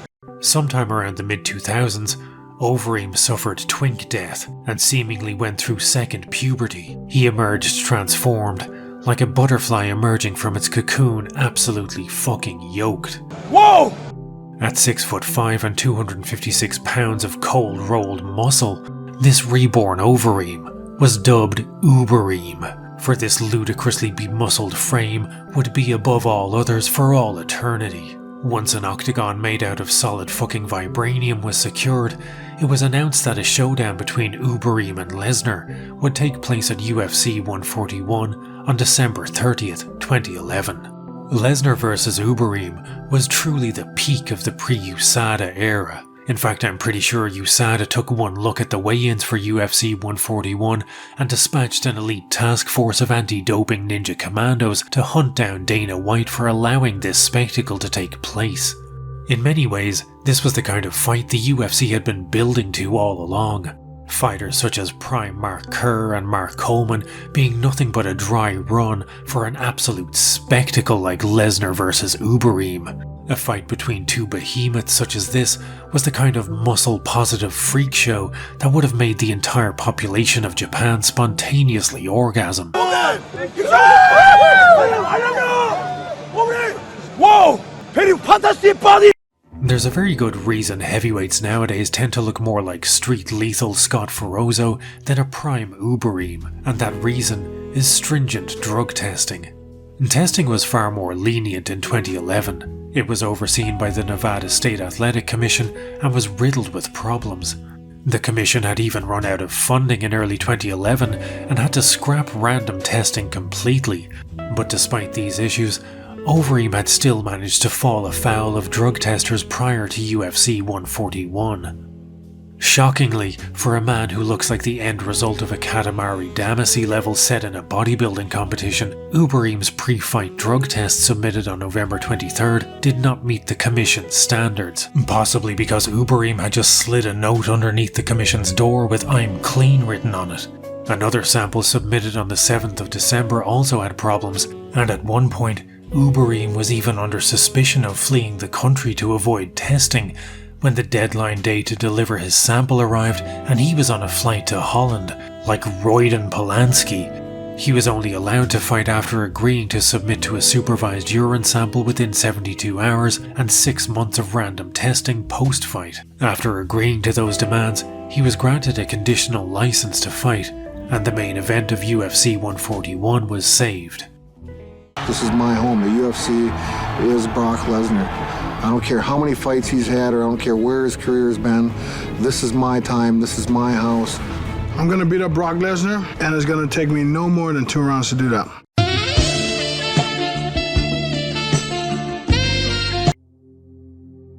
There isn't much to say about the fight itself. Lesnar had absolutely nothing for Uberim.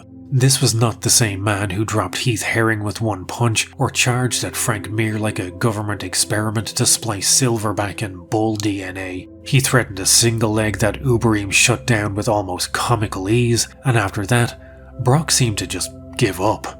Uberim enacted a malevolent strategy in this fight. Knowing Brock's history with stomach issues, he blasted shots to the gut of Lesnar. Not the most sportsmanlike of tactics, but certainly effective. Uberim pummeled him with as many unnecessary shots as Mario Yamasaki required to maintain an erection. The fight was waved off, and Brock retired in Octagon that night. I've had a really difficult couple of years with my disease, and I'm going to officially say tonight was the last time you'll see me in the Octagon. And that was it. The Lesnar era was as ephemeral as a summer storm. All told, Brock's reign atop the division had lasted for only 3 fights, and in a career that spanned 5 years, 2 of those had been spent recuperating from diverticulitis. Despite its brevity, Brock's career had been one of the most impactful in the company's history, from fighting a judo bomb in the Bush Leagues to winning the most coveted title in MMA only 3 fights later, to headlining the biggest pay-per-view in history. The only thing more shocking than Brock's rapid ascent was his equally rapid descent. As the fans filed out of the arena into the long dark of a late December night, an era followed with them, never to return.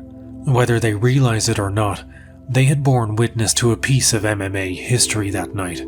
The shape of the UFC was changing before our eyes. The Lesnar era had ended, and a new era forming. What is past is prologue.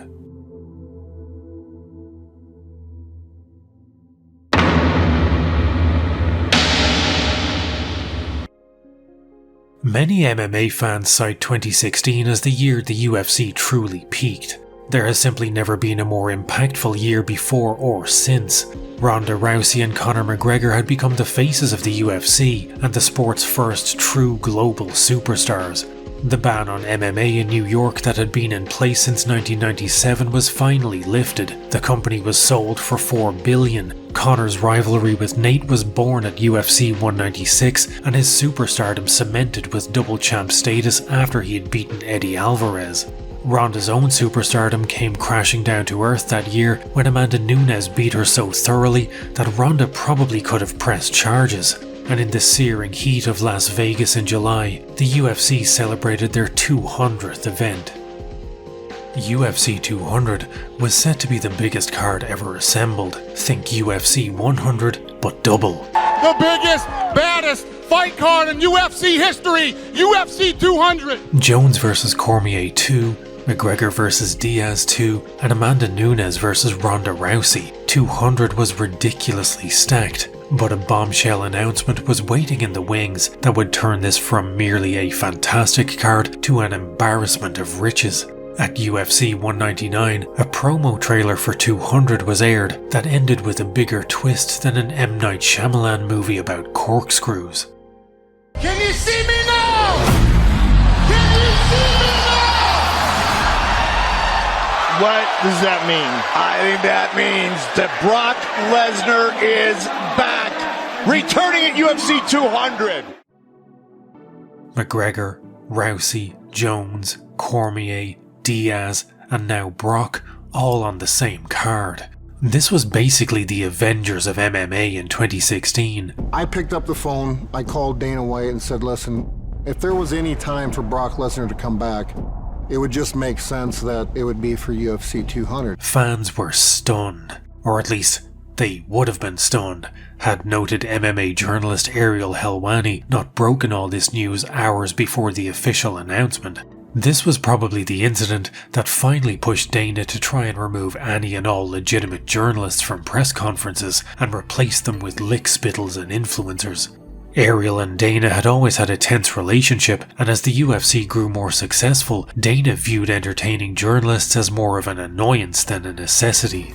But revealing state secrets was a bridge too far, and Ariel was subjected to a lifetime ban from all UFC events, effectively killing his career. I feel so strongly that they are the best athletes in the world and the best athletes to cover.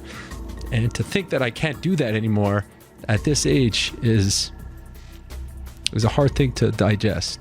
The ban was eventually lifted, but Ariel's presence around the UFC today is still about as welcomed as a reggae band at a white power rally. But unfortunately for the UFC, the T-Mobile Arena was built on an Indian burial ground, as the Ariel debacle was just one of a cavalcade of catastrophes that befell UFC 200. The disaster of UFC 200 could fill a video of its own, but this video has already gone on far too long, so to keep it simple, McGregor pulled out due to greed, Rousey pulled out due to surgery, and Jones pulled out due to ingesting so much chicken and rice that it somehow made him test positive for steroids. Because as we all know, a good Christian boy like Jones would never cheat, beat his wife, headbutt a cop car, hit and run a pregnant lady, threaten drug testers, unload a firearm in public while off his tits, or require an entire event to be moved to a different state due to failing drug tests. Basically, he wouldn't do any of that. I mean, ask Dana, he'll tell you Jones is the GOAT. Is he fucking awesome? With UFC 200 falling apart like a 737 MAX built by OceanGate, it was up to Dana to break out the pledge and polish this turd as best he could. Tragically, All for One weren't available, so the UFC looked to build a new main and co-main. In the main event, Amanda Nunes would now face Miesha Tate, and in the co-main, Brock would face the legendary Mark Hunt.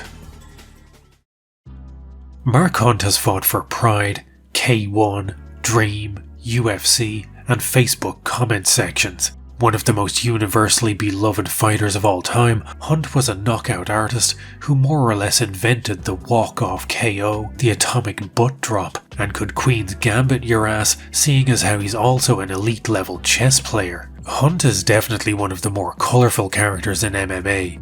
I'm generally not averse to swearing in videos because I don't make videos for children, yet I feel reading any one of Hunt's social media posts would be enough to get me on some kind of YouTube watch list, so I'm just going to go ahead and show you some of his greatest hits to give you a feel for what kind of guy he is.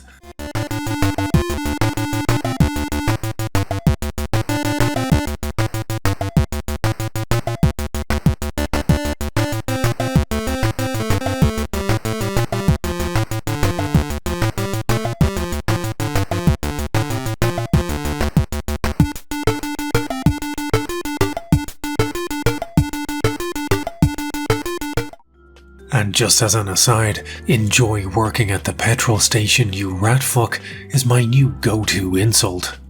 UFC 200 limped across the finish line on July 9th, 2016. Despite the setbacks, this was still on track to be the biggest selling event in UFC history. On paper, Lesnar v Hunt was a classic matchup of striker versus wrestler. Hunt had the potential to flatline Brock at any second, and Brock had his blast double and those weird dinky little hammer fists he does. What we witnessed, however, was a tepid, hump and thump heavy, ultimately forgettable fight. Lesnar won a 3-round decision, during which no man looked close to finishing the fight at any point. And if anyone was expecting a repeat of Brock's post-fight antics at UFC 100, then this card had yet more disappointment in store. A shout out to the men in uniform that protect and serve this country. From sea to shining sea, from one white boy to all nationalities. UFC 200 overpromised and underdelivered. The card we got wasn't terrible, but it wasn't great either, and was worlds apart from the all-star lineup that was initially promised. But one area where it did deliver was drama. On the GoofCon scale, the week leading up to 200 was only rivaled by incidents such as Dollygate or John Jones taking the UFC on a road trip to LA because he was pulsing harder than a spent prick. But 200 saved its biggest shocks for after the event, and I want you to prepare yourself, as this news may be upsetting to some viewers, but it turns out that Brock Lesnar wasn't all natural.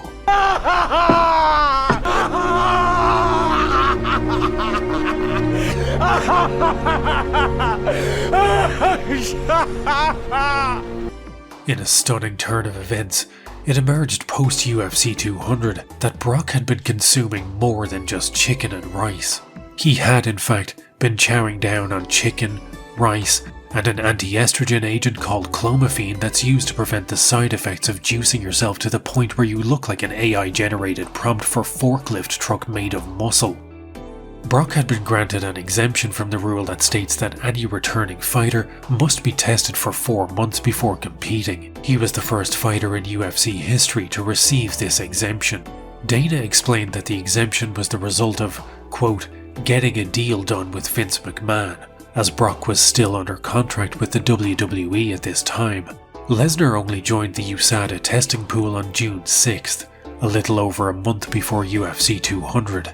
He was tested 6 times in that period and passed all 6 tests. But an out-of-competition test on the 28th of June and one in-competition test the day before UFC 200 came back positive. But those tests hadn't been collected and processed until after UFC 200, and I'm sure that this was probably just some clerical oversight and had nothing to do with the UFC fast-tracking Brock back into competition and not being able to afford yet another high-profile pullout from UFC 200. Brock's toughest fight to date was somehow keeping a straight face while trying to claim all natty status in an interview before 200. But I'm kind of curious, your reaction to some of the stuff that Mark has said, even if you've seen it, where he said that, he believes you've been juicing your whole life and he had questions about USADA testing you. I mean, what is your reaction? Is that just kind of more of what you've always heard? I've been dealing with that my entire life. I'm a white boy and I'm jacked. Deal with it. He even walked out of an ESPN documentary when they so much as brought up the spectre of steroids. You're just so big, and you come out of the world of pro wrestling. We're done. Thanks, guys. I know what he's asking. Moments after Lesnar walked out of the interview, he addressed the speculation about steroid use. I have never failed a drug test. After the failed tests were revealed, Lesnar spoke to the AP and said, "We will get to the bottom of this." But I'm assuming he got cut off mid-sentence, and his actual statement was, "We will get to the bottom of this big-ass bag of steroids." Brock was given a 1-year ban from competing in MMA and a $250,000 fine. None of this mattered a fiddler's fuck to Brock, however, as he had been paid $2.5 million to appear at 200 and had only been granted a 1-fight deal anyway. Any plans he expressed about fighting again were about as realistic as my dinner plans with Valentina this evening. What's next for Brock Lesnar? Well, I think it's SummerSlam Randy Orton for right now. All things considered, Mark Hunt took it pretty well. You scummy you think it's the UFC? You're you motherfucker don't look up to nobody. Well, let this white piece of sticking needles in his ass and say, oh, let him cheat all the way to the bank. You don't that and your company. He went on a years-long crusade to sue the UFC, citing fraud, battery, aiding and abetting battery, and civil conspiracy. Hunt's argument was that the UFC conspired to keep Brock's failed tests a secret, and that while he had consented to fight Lesnar, he had never consented to fight someone who was on performance-enhancing drugs, which amounted to battery. But in the words of the sage Nate Diaz, Hunt snitched on himself, for in the lead up to the fight, he had stated publicly that Lesnar was, quote, juiced to the gills, and that he was going to fight him anyway, which was the legal equivalent of shooting yourself in the face with a blunderbuss. Hunt's cases were dismissed, leaving him with nothing but Facebook rants and mounting legal bills. Brock never fought in MMA again, but he did return to the octagon once more. He made a surprise appearance at UFC 226 and made one of the most bizarre call-outs in UFC history. After Daniel Cormier had just beaten Stipe Miocic in the main event, Brock entered the octagon, grabbed a mic, and played some of his greatest hits. Let me tell you something. I walked into this building and watched the heavyweight disasters from the beginning. Nagano's a piece of Miocic's a piece of DC, I'm coming for you. And I want you to put yourself in Stipe's shoes for a second. You've just been knocked out by Daniel Cormier, your wits are splattered somewhere in the octagon, and as you stagger back to the locker room, you hear Brock Lesnar, a man who hasn't fought in 2 years, calling you a piece of shit. What did Stipe do to deserve that? The prospect of Lesnar coming out of a 2-year retirement and getting an immediate title fight with DC was met with bemusement and frustration by most. This wasn't 2008. Nobody was curious as to whether or not Brock could cut it in MMA anymore. Everybody knew Brock could fight for real. The experiment was over. A showdown between Lesnar and DC was immediately seen for what it was, an attempt at WWE-style theatrics and nothing more than an undeserving and cynical cash grab. However, Lesnar did rematch Cain Velasquez, but not in the UFC. At WWE Crown Jewel in November 2019, the two rematched in the wrestling ring. A match most wrestling fans seem to agree was, well, shit. Cain v Lesnar 2 was essentially a sloppily choreographed MMA fight where Cain somehow had to pretend that he didn't know how to defend a double wrist lock. The whole thing was kinda sad. We had seen Cain turn Lesnar into a blonde tornado, yet here they were acting like Cain would actually get caught in a move you're taught in the first month of jiu-jitsu training. Wrestling fans hated it, and MMA fans hated it. Finally, for the first time since 2008, both fandoms had something they could agree upon when it came to Brock's career. Like much in my life, the Lesnar era was a time that I didn't appreciate until it was long over. It was a singular time for the sport, a changing of the guard orchestrated by one man who had next to no experience in MMA. Even now, 15,389 words deep into this script, I still can't find a way to convey just how insane all of this was. It's hard to say whether or not Brock's run at the heavyweight title was a case of a gifted athlete bulldozing everyone in his path, or if it was a one-dimensional, steroid-riddled super heavyweight crushing what was at the time a pretty weak division. But however you viewed his time, whether you loved him or hated him, whether you thought he was fake or real, one thing we can all agree is that we will never see anything like it again.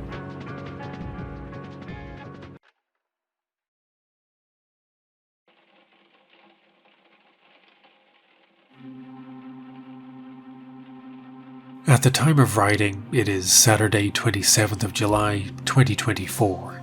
If you watch the WWE this weekend, or any weekend going forward, you won't see Brock Lesnar. If you buy the new SmackDown game, you won't be able to play as Brock.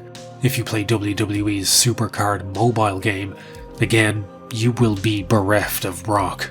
The WWE is currently undertaking the Herculean task of purging all references to Vince McMahon from its record due to his alleged involvement in a sex trafficking scandal. It's been well known for quite some time that Vince is a monster, like an actual, honest-to-God, walks-by-daylight monster. But this was shocking even for him. The details of the scandal are too graphic and too far outside the scope of this video to get into fully, but suffice it to say the entire court transcript is out there, I've read it, and it is genuinely horrific. Among the people named in this scandal was one Brock Lesnar. And I should point out that Brock isn't under any criminal investigation here, but he was implicated to a serious enough degree that his likeness, alongside McMahon's, has been hastily purged from all WWE media. I don't know Brock personally, but I did reach out to people who knew him for this video, and for what it's worth, I didn't hear anything bad about the guy. The worst thing I heard was that he refused to train with because was quoted as saying, "Oh, I'm gonna punch him in the face so much." When I wrote the CM Punk video, I started out with a dislike of Punk, but as the weeks of writing and researching went on, I ultimately found myself rooting for the guy and ended up with a genuine respect and liking for him, regardless of how poor his MMA run was. I found the exact opposite with Lesnar. I cultivated a growing dislike for Brock with every page of his book. The impression of the man I got from spending 2 months and hundreds of hours poring over interviews, news articles and footage was that of a man I would absolutely not be friends with. A malignant narcissist, a bully, and a man with an ego wider than his lats who has likely been abusing steroids for the majority of his adult life. So I wasn't exactly shocked to see him implicated in the scandal. And if all of these allegations turn out to be true, then I'd like to borrow a phrase from Mark Hunt and say, "Enjoy working at the petrol station, you rat fuck." I wanted to end this video with wrestling fans and MMA fans finally coming together over our shared disdain for Brock vs. Kane in WWE. It would have been a nice point of healing for our respective fandoms after the traumatic flame wars of 2008. But unfortunately, the Brock story can't really be told nowadays without mentioning all of this. It would have been nice to end on a positive point, but if there's one thing I've learned this year, it's that this world is not so dark, that it can't get just a little bit darker.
Chicken salad, baby.